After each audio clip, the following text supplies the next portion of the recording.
తిరుపతిలో సిపిఎం ప్రజా సంఘాల ఆధ్వర్యంలో విబిజి రామ్జీ పథకం వద్దు, మహాత్మా గాంధీ జాతీయ గ్రామీణ ఉపాధి హామీ పథకమే ముద్దు అంటూ నిరసనకు దిగారు.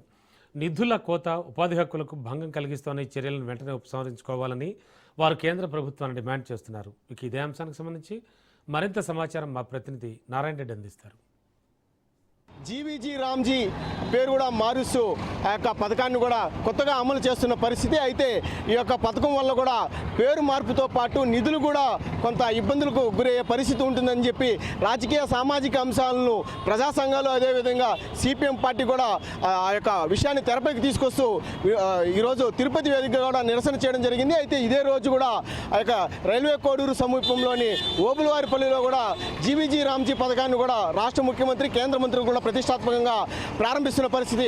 ఇదే అంశానికి మనతో మాట్లాడడానికి ఇక తిరుపతిలో కూడా సిపిఎం నాయకులు కూడా నిరసన చేస్తున్నారు. వాళ్ళతో మాట్లాడే ప్రయత్నం చేస్తాం. చెప్పండి, ఏదైతే జాతీయ మహాత్మా గాంధీ జాతీయ గ్రామీణ ఉపాధి హామీ పథకం ఏదైతే ఉందో ఆ పథకానికి సంబంధించి జీవీజీ రామ్జీ పథకాన్ని పేరు మార్చడం జరిగింది. ఈ పేరు మార్చడం వల్ల కలిగే నష్టం ఏంటి? మీరు దాన్ని వ్యతిరేకించడానికి కారణం ఏంటి? వామపక్ష పార్టీల మద్దతుతో ఆ రోజు కేంద్ర ప్రభుత్వం మహాత్మా గాంధీ జాతీయ గ్రామీణ ఉపాధి హామీ పథకాన్ని ప్రవేశపెట్టింది. ఆ పథకం ఉద్దేశం ఏంటంటే భూమి లేనటువంటి పేదలు, వ్యవసాయ కూలీలకు, నిరుపేదలకు అందరికీ కూడా తిండి పెట్టాలనేటువంటి ఉద్దేశంతో ఆ పథకాన్ని తీసుకొచ్చారు. ఆ పథకానికి సంబంధించినటువంటి నిధులన్నీ కూడా అప్పట్లో కేంద్ర ప్రభుత్వం 90% నిధులు కేంద్ర ప్రభుత్వం భరించేది, కేవలం 10% మాత్రమే ఈ రాష్ట్ర ప్రభుత్వం మీద భారం పడేది. కానీ ఇప్పుడు కేంద్ర ప్రభుత్వం తీసుకొచ్చినటువంటి జీరామ్జీ పథకానికి సంబంధించి కేంద్ర ప్రభుత్వం 60% నిధులు భరించాలి, రాష్ట్ర ప్రభుత్వాల వాటా 40% భరించాలనేటువంటి నిబంధన పెట్టడం వల్ల ఈ పథకాన్ని అనేక రాష్ట్రాలు వ్యతిరేకించాయి.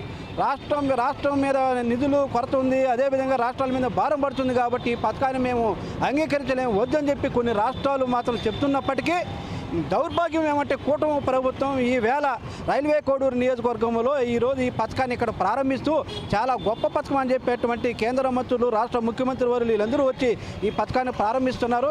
ఈ పథకాన్ని కనీసం కూటమి నేతలు ఈరోజు ఇది వ్యతిరేకించకుండా ఇది బాగుందని చెప్పేటువంటి పద్ధతుల్లో ప్రోత్సహిస్తున్నారంటే పేదల కడుపులు కొట్టడానికి ఈ పథకాన్ని ఎత్తేయడం కోసం, కార్పొరేట్లు ప్రయోజనాల కోసం తప్ప ఇంకో ఉద్దేశించి కాదని చెప్పి సిపిఎం పార్టీకి భావిస్తుంది. జీరామ్జీ పథకాన్ని రద్దు చేయాలని చెప్పి మహాత్మా గాంధీ జాతీయ గ్రామీణ ఉపాధి పథకాన్ని కొనసాగించాలని చెప్పి ఇవాళ సిపిఎం పార్టీల ఆధ్వర్యంలో నిరసన కార్యక్రమం చేపడుతుంది. మీరు చెప్పండి, అంటే 2005లో అమల్లోకి వచ్చిన ఈ పథకం కేవలం 100 రోజులతో పాటు నడిపిస్తున్నారు. అయితే ఈ యొక్క జీవీజీ రామ్జీ పథకం ద్వారా కూడా 125 రోజులకు పెంచామని చెప్పి కూడా కేంద్ర ప్రభుత్వం చెప్తుంది. మరోవైపు యొక్క మౌలిక సదుపాయాలను కూడా కొంత ఏర్పాటు చేసేందుకు అవకాశం ఉంటుంది ఈ పథకం ద్వారా అని చెప్పి కూడా కేంద్ర ప్రభుత్వం చెప్తుంది. కానీ దీన్ని ఎలా చూడాలి మీరు చెప్పి? 2005లో కామన్ మినిమం ప్రోగ్రామ్ అనే పేరుతో ఆ రోజు వామపక్ష పార్టీలు మద్దతుతో కూడినటువంటి కాంగ్రెస్ ప్రభుత్వం ఆధ్వర్యంలో ఆ రోజు జాతీయ గ్రామీణ ఉపాధి హామీ పథకం ఆ రోజు వచ్చింది. ఆ రోజు నుంచి ఈ రోజు వరకు కూడా అదే మాదిరిగా కొనసాగుతూ ఉంది. ఆ రోజు 100 రోజుల పని, ఈరోజు ప్రభుత్వం చేసినటువంటి జీరామ్జీ పథకం ద్వారా 125 రోజుల పనిని కల్పిస్తానని చెప్పింది. ఆ రోజు మొత్తం 90% నిధులన్నీ కూడా కేంద్ర ప్రభుత్వం భరించేది, కేవలం 10% మాత్రమే రాష్ట్ర ప్రభుత్వాలు భరించేది. కేంద్ర ప్రభుత్వం 100 రోజులు పని పెట్టినప్పటికీ 90% నిధులు కేటాయిస్తే ఆ రోజు ఉన్నటువంటి పని దినాలు అన్నీ కూడా కంప్లీట్ అయ్యేది. ఈరోజు పని దినాలు పెంచింది కానీ దాని కేటాయించినటువంటి బడ్జెట్ ఇవాళ పూర్తి స్థాయిలో తగ్గించేసింది. దాని ఫలితంగా పేదలకు ఇవాళ అన్నం లేకుండా పోయే పరిస్థితి ఇవాళ ఏర్పడిపోతుంది. ఇప్పటికే 100 రోజుల పనిని కరువు పనిగా భావించినటువంటి వాళ్ళందరూ కూడా ఈ పని చేయలేక చాలామంది వెళ్ళిపోతున్నటువంటి పరిస్థితి కనిపిస్తూ ఉంది. ఎక్కడికి వెళ్తున్నారంటే వలసలు వెళ్తూ ఉన్నారు. ఆ రోజు వలసలు నివారించడానికి ఆ పనిని కేటాయిస్తే ఈరోజు పని ఎక్కువ దినాలు పెంచేసి ఆ రకంగా పనిని కుదించే పద్ధతిని ఈరోజు కొనసాగించడం అనేది చాలా దౌర్భాగ్యమైనటువంటి విషయం. చెప్పండి, ఏదైతే బీవీజీ రామ్జీ పథకాన్ని దేశంలోని 12 రాష్ట్రాలు వ్యతిరేకిస్తున్నాయి, అయితే ఏపీ మాత్రం ఆ యొక్క పథకాన్ని కూడా ప్రతిష్టాత్మకంగా అమలు చేస్తుంది. దీన్ని ఎలా చూడాలి? ఈరోజు మోడీ కావచ్చు, కూటమి ప్రభుత్వం కావచ్చు, పేర్లు మారిస్తే మొత్తం మారిపోతుంది అనుకుంటున్నారు. పేర్ల వల్ల రాదు. చెప్పినట్టు పక్క రాష్ట్రంలో విజయ్ గెలిచినాడు, ఈ అన్న పథకం ఉంది, దాని అట్టే కొనసాగిస్తున్నాడు. ఎందుకంటే నాకు పేర్లు అక్కర్లేదు, ఆ బోధన ఇంకా మెరుగ్గా చేసే పని చెప్తున్నాడు. అంటే ఈరోజు 120 రోజులు పెంచినామని చెప్తున్నారు. 120 రోజులు పెంచడం కాదు.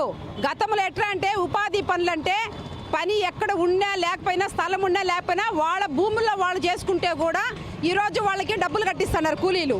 కానీ ఇప్పుడు వచ్చేసరికి ఒక్కసారి ఒక భూమిలో పని చేస్తే దాన్ని స్కాన్ అయిపోతుంది. స్కాన్ అయిపోయినాక ఆ భూమిలోకి ఉపాధి పనులు పోయేదానికి లేదు. గతంలో కేంద్ర ప్రభుత్వం 90% నిధులు ఇచ్చి రాష్ట్ర ప్రభుత్వాలు 10% నిధులు ఇచ్చే పరిస్థితి ఉంది. అయితే ఈ యొక్క పేరు మార్పుతో కూడా ఇప్పుడు ప్రస్తుతం 40% నిధులను కూడా రాష్ట్ర ప్రభుత్వాలు సమకూరిస్తే కేంద్ర ప్రభుత్వం 60% నిధులు ఇస్తుందని చెప్పి కూడా చెప్పడం జరిగింది. అయితే ఈ విధంగా ఏదైతే రాష్ట్రం ఆర్థిక లోటులో ఉన్న పరిస్థితుల్లో కూడా ఇలాంటి పథకాన్ని రాష్ట్ర ప్రభుత్వం కొనసాగించడం మరింత కష్టతరం అవుతుందని చెప్పి యథావిధిగా ఏదైతే గతంలో ఉన్న పథకాన్ని మహాత్మా గాంధీ గ్రామీణ యోజన పథకాన్ని యథావిధిగా కొనసాగించాలని చెప్పి కూడా వారు డిమాండ్ చేస్తున్న పరిస్థితి. కెమెరామెన్ రమణతో నారాయణ రాజు న్యూస్ తిరుపతి.